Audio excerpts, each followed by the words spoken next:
കേരളത്തിലെ ആദ്യത്തെ ആദിവാസി നോവലായ കൊളുക്കൻ എന്ന പുസ്തകം എഴുതിയിരിക്കുന്നത് ഞാനാണ്. ആ പുസ്തകം എഴുതുവാനുണ്ടായ ഒരു കാരണം എന്ന് പറയുന്നത് പുസ്തകങ്ങളുടെ വായന.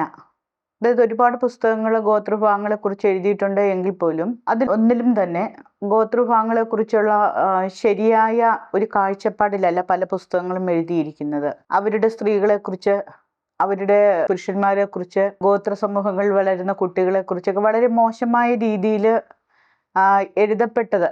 അത് വായിച്ചതിൽ നിന്നുമാണ് കൊളുക്കൻ എന്ന് പറയുന്ന ഒരു പുസ്തകം രൂപപ്പെട്ടിട്ടുള്ളത്. ഇങ്ങനെ ഒരു പുസ്തകം എഴുതുമ്പോൾ ശരിക്കും ഞാൻ ആഗ്രഹിച്ചിരുന്ന ഒരു കാര്യം സ്വന്തം ഗോത്രത്തിനെ കുറിച്ചെങ്കിലും സമൂഹത്തെ ബോധ്യപ്പെടുത്തുക എന്നുള്ളതായിരുന്നു.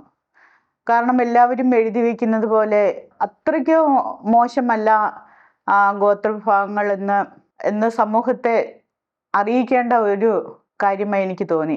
ഗോത്ര സമൂഹങ്ങളിലെ സ്ത്രീകളെ കുറിച്ച് പലരും എഴുതി വയ്ക്കുന്നത് സ്ത്രീകൾ മോശമായിട്ട് ജീവിക്കുന്നവരും അവരും മോശം സാഹചര്യങ്ങളിൽ പോലും അതിൽ നിന്നും പുറത്തു വരാത്ത വിധം അവരിലെ ഏറ്റവും മോശം ഒരവസ്ഥയെ സ്വീകരിച്ചുകൊണ്ട് ജീവിക്കുന്നവരാണെന്നാണ്. അതിലുപരി ഏത് പുരുഷൻ വിളിച്ചാലും അവരുടെ ഒപ്പം പോകാൻ തയ്യാറായിട്ടുള്ളവരാണ് ഗോത്ര സ്ത്രീകൾ എന്നുള്ള രീതിയിലാണ് പല എഴുത്തുകളിലും കാണുന്നത്.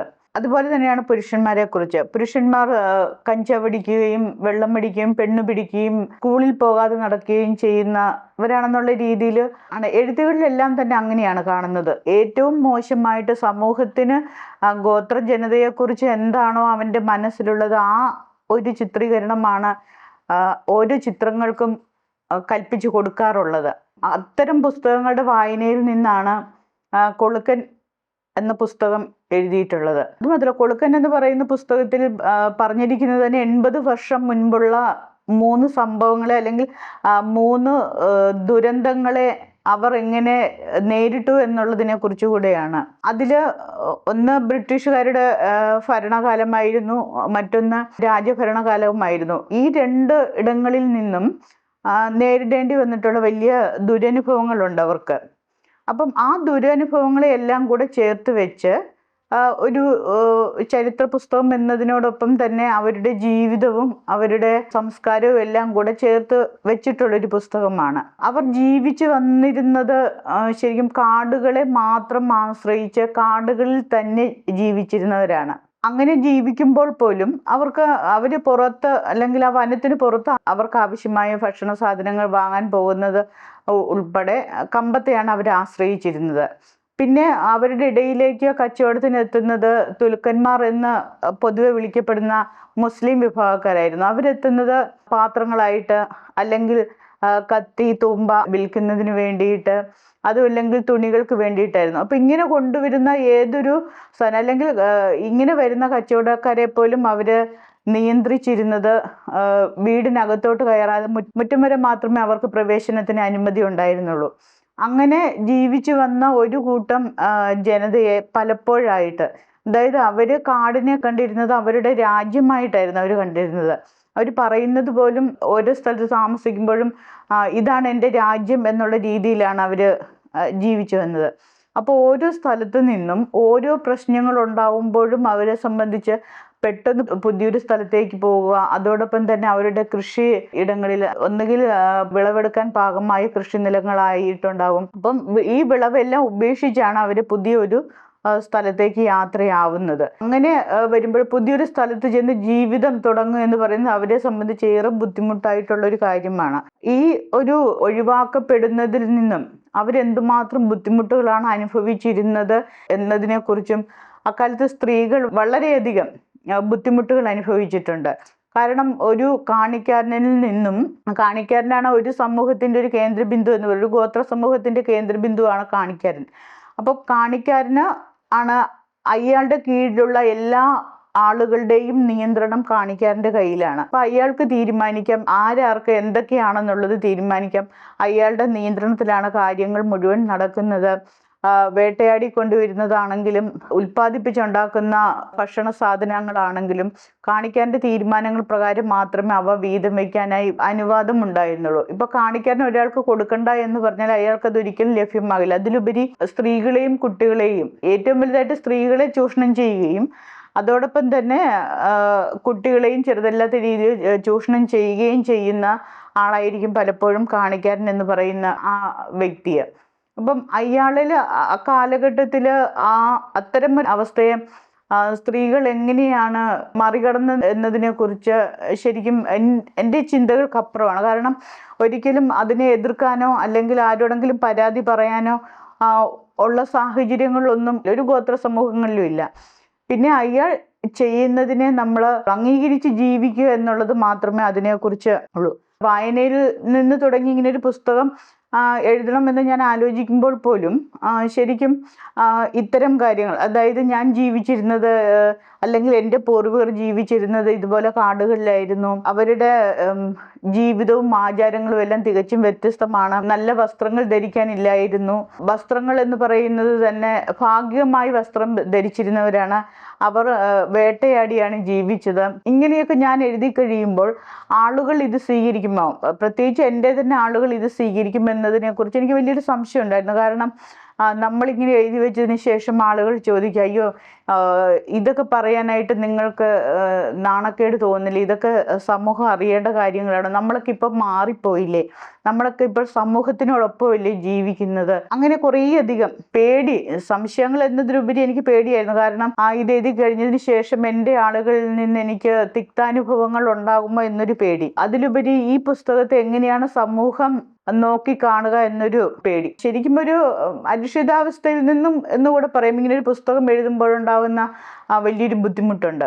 അപ്പം അതിൽ നിന്നെല്ലാം ഇത് ചെയ്തുകൊണ്ട് എന്താണെങ്കിലും ഈ പുസ്തകം വരേണ്ടതിൻ്റെ ആവശ്യകതയും കൂടെ അറിഞ്ഞുകൊണ്ടാണ് കൊളുക്കൻ എന്ന് പറയുന്ന ആ പുസ്തകം പുറത്തിറക്കിയത്. ആ പുസ്തകം ഇറങ്ങിയതിന് ശേഷം ശരിക്കും പറഞ്ഞിട്ടുണ്ടെങ്കിൽ എൻ്റെ ആളുകളിൽ നിന്ന് എനിക്ക് നല്ലൊരു അഭിപ്രായമാണ് കിട്ടിയത്. കാരണം ഞാൻ ഭയപ്പെട്ടിരുന്നത് പോലെ ഒന്നും സംഭവിച്ചില്ല. പ്രതീക്ഷിക്കാത്ത ആളുകൾ വരെ ആദ്യം തന്നെ ഈ പുസ്തകം വായിക്കുകയും നല്ലൊരു അഭിപ്രായം പറയുകയും ചെയ്തു എന്നുള്ളതാണ്.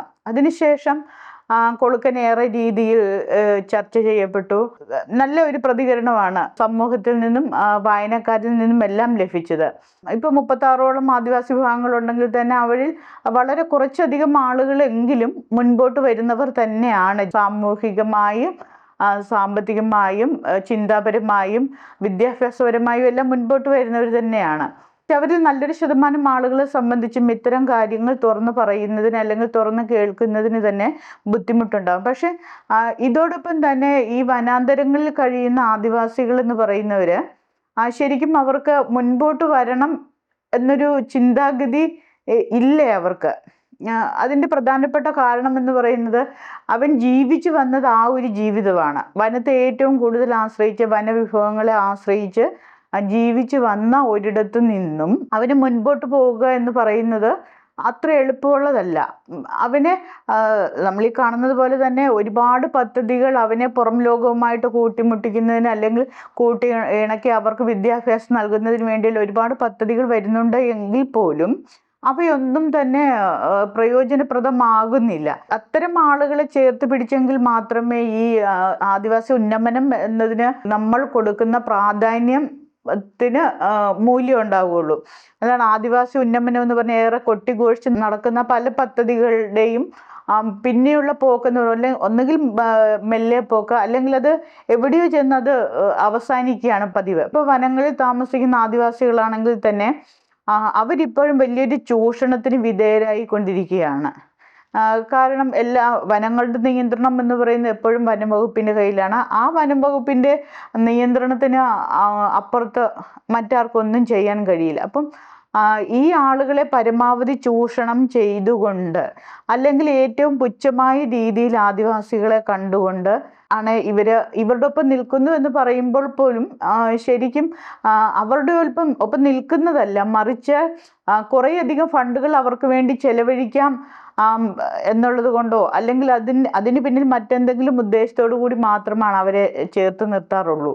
ആദിവാസികൾക്ക് ആവശ്യമായിട്ടുള്ളതൊന്നും ഒരിക്കലും ആരും കൊടുക്കുന്നില്ല. ഗോത്ര സമൂഹത്തിന് പുറത്ത് നിൽക്കുന്ന അവരാണ് തീരുമാനിക്കുന്നത് ഇന്നത് കൊടുത്താൽ ആദിവാസി നന്നാവും എന്നുള്ളത്. പക്ഷെ അവനുമുണ്ട് അവകാശങ്ങൾ എന്നുള്ളത്, അല്ലെങ്കിൽ അവന് ആവശ്യമായിട്ടുള്ളത് നൽകണം എന്നുള്ളതിനെ കുറിച്ച് ആരും ചിന്തിക്കാറൊന്നുമില്ല.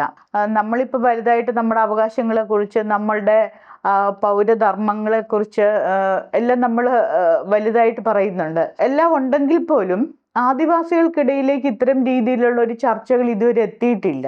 അവൻ്റെ പഴയകാല ജീവിതം എന്ന് പറയുന്നത് അവനെ പിന്നോട്ട് വലിക്കുന്നുണ്ട്. ആ പിന്നോട്ട് വലിക്കാതെ മുന്നോട്ട് നടത്തുന്നതിന് വേണ്ടിയിട്ടുള്ള ഒന്നും നമ്മൾ ആശയപരമായി സൃഷ്ടിക്കപ്പെടുന്നില്ല ആദിവാസികൾക്ക് വേണ്ടിയിട്ട്. അത് വലിയൊരു ന്യൂനതയായിട്ട് ഇപ്പോഴും നിലനിൽക്കുന്ന ഒരു കാലത്താണ്. വലിയൊരു കുടിയേറ്റങ്ങൾക്ക് ശേഷം അവർക്ക് വന്നിട്ടുള്ള ചൂഷണങ്ങളുടെയും ഫലമായിട്ട് സംഭവിച്ചിട്ടുള്ള വലിയ വലിയ ശോഷണങ്ങളുണ്ട് ഗോത്രങ്ങൾക്ക് സംഭവിച്ചിട്ടുള്ളത്.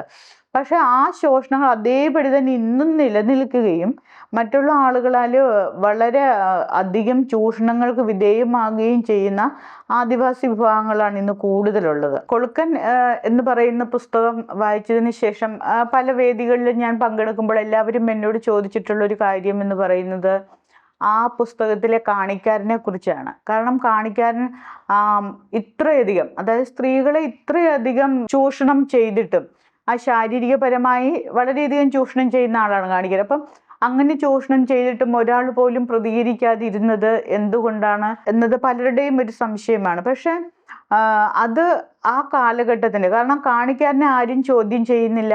അയാൾക്ക് മന്ത്രം അറിയാം.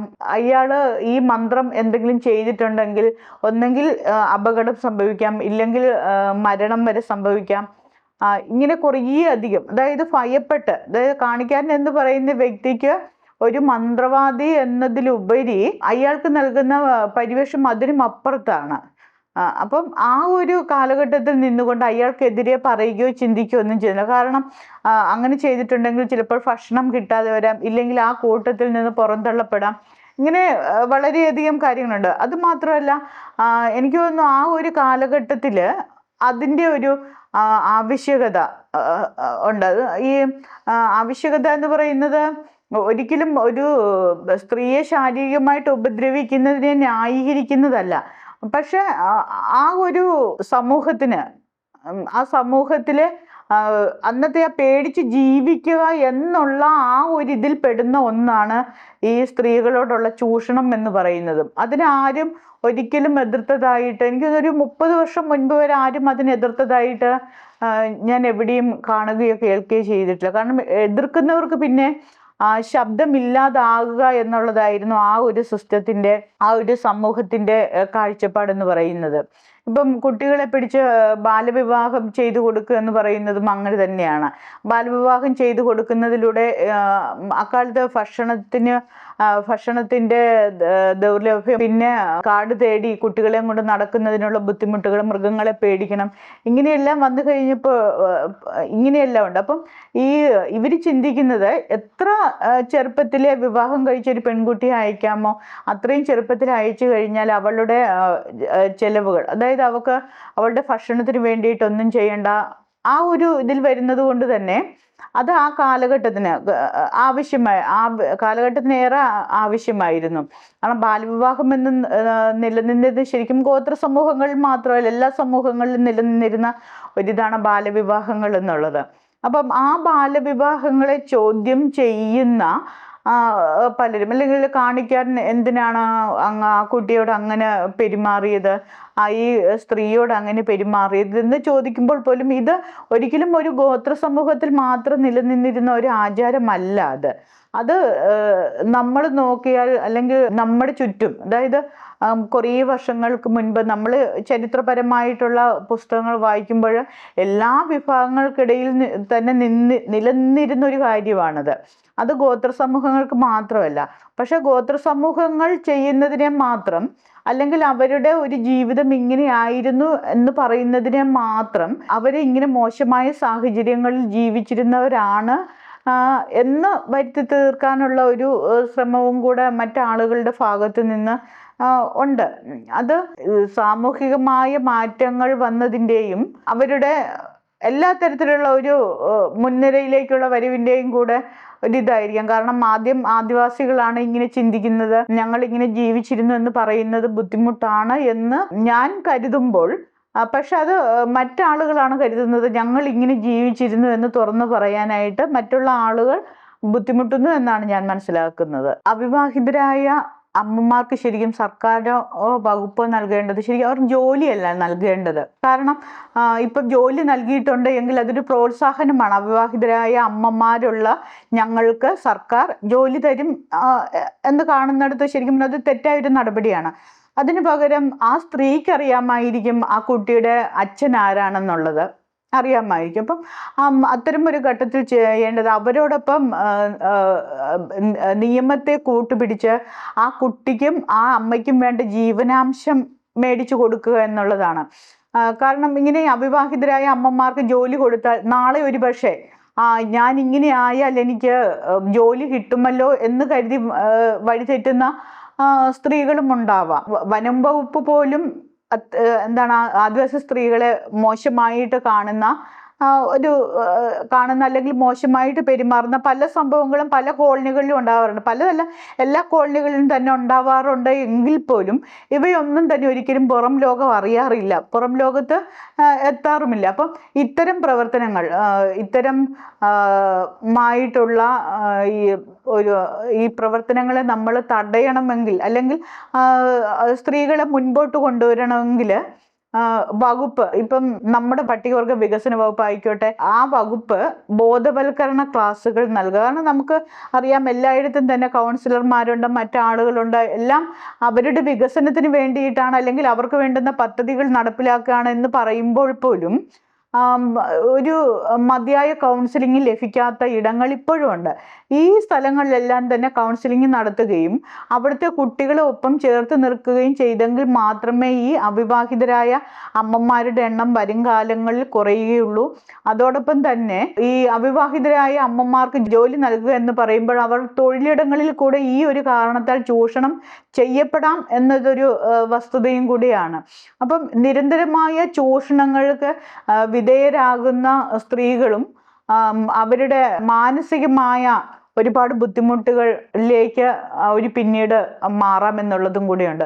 അതുകൊണ്ട് തന്നെ അതിനെ ഒരു തെറ്റായ പ്രവണതയായി കണ്ടുകൊണ്ട് തന്നെ ഇത്തരം ഒരു അവിവാഹിതരമായ അമ്മമാർക്ക് ജോലി നൽകുക എന്നതിനാൽ അത് വരും കാലങ്ങളിൽ അതിനെ മാറ്റി നിർത്തിക്കൊണ്ടുള്ള ഒരു പ്രവർത്തനങ്ങളാണ് പ്രതീക്ഷിക്കുന്നത്. ആദിവാസി ജീവിതങ്ങളുടെ സാംസ്കാരികവും സാമൂഹികപരവുമായ എല്ലാ മുന്നോട്ടുള്ള പ്രവർത്തനങ്ങളും ഏറ്റവും മികവാർന്ന രീതിയിൽ നടപ്പിലാക്കുക എന്നതാണ് ഏറ്റവും അടിസ്ഥാനപരമായൊരു കാര്യം. അങ്ങനെയാണെങ്കിൽ മാത്രമേ ആദ്യം പറഞ്ഞ പോലെ ആ പുസ്തകം എഴുതിയെടുത്ത് നിന്ന് കൊളുക്കൻ എന്ന പുസ്തകം രൂപം കൊണ്ട ആ ഒരവസ്ഥയിൽ നിന്ന് ഈ 85 വർഷങ്ങൾക്ക് ശേഷം എന്തായി എന്നൊരു തീരുമാനത്തിലേക്ക് അല്ലെങ്കിൽ എന്തായി എന്ന് സമൂഹത്തിനെ ബോധ്യപ്പെടുത്തുന്നതിലേക്ക് നമുക്ക് കഴിയുള്ളൂ.